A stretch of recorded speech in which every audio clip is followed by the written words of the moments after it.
Hey, let's check out Goldberg, the heroic human jackhammer, and let's hope that he does not break. We have the artwork right here and a little biopsy about him, or not biopsy.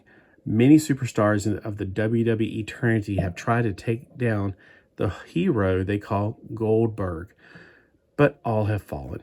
There's only one question for future challengers: who's next? So let's see if we can get him out of the package, and hopefully he will not break. Now, look at the card. This is how it came. It came in, when Walmart shipped it out, it came in a plastic bag kind of thing. The mailer was not a box. So that may be what happened to my other figure. Whenever I pulled him out of the package, he probably already had a lot of stress. The plastic container he was in was already messed up pretty much. That's interesting. All these pictures have something different on the front, not the same comic book every time. So that's a very interesting take on it. I've never seen that before. Seems like they just reuse everything nowadays. Let's take him out. Hopefully he will not be broken. All right. And I'm going to cut this off. I got a baggie that's going to go to waste because, I don't know.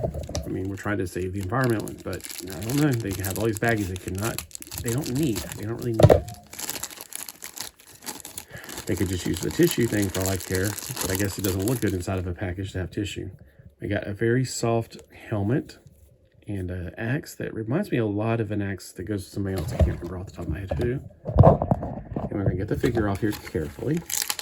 You should have to be careful with action figures. They should just be something that kids can play with, and humans can play with, adults can play with, and not worry about breaking. No. I'm going to take a look at his head first. It's on a ball joint, and you're supposed to be able to take these apart and rearrange them, which I'm afraid to now. His arms are on a hinge joint and a rotation joint, but his armor is going to prevent him from rotating too much. It's almost like he's made after the Ram Man helmet, and like he's supposed to look like him. All right, let's check out his articulation in his shoulder. Whew. I bent it without breaking it. That's a good thing. We also have articulation in the wrist. I hear a vehicle outside, so I wonder if it's somebody bringing something. Oh, you know what? It's probably just a plane flying over.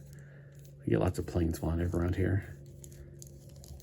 We got the waist articulation, and he's supposed to come apart so you can rearrange him with other figures. And he's got ball joints in the hips or crotch or whatever you want to call it. He bends at the knees. So far as nothing has broke off, so that's a good sign. I'm just really disappointed at the other figure, which I actually like more, is broken. So just be really careful with these toys, because if you play with them too much, they may break. Unfortunately, it's a sad, sad thing to think about. It's one thing you have to worry about the originals. They didn't break nearly as easy. But this is a more rigid plastic, and it doesn't have the little swing back and attack feature. Well, we got through another one without breaking something, which is good. That's a good thing. All right, y'all have a great day today, and let me know if this is one of the ones you picked up, and if they do make some more figures that I should be aware of.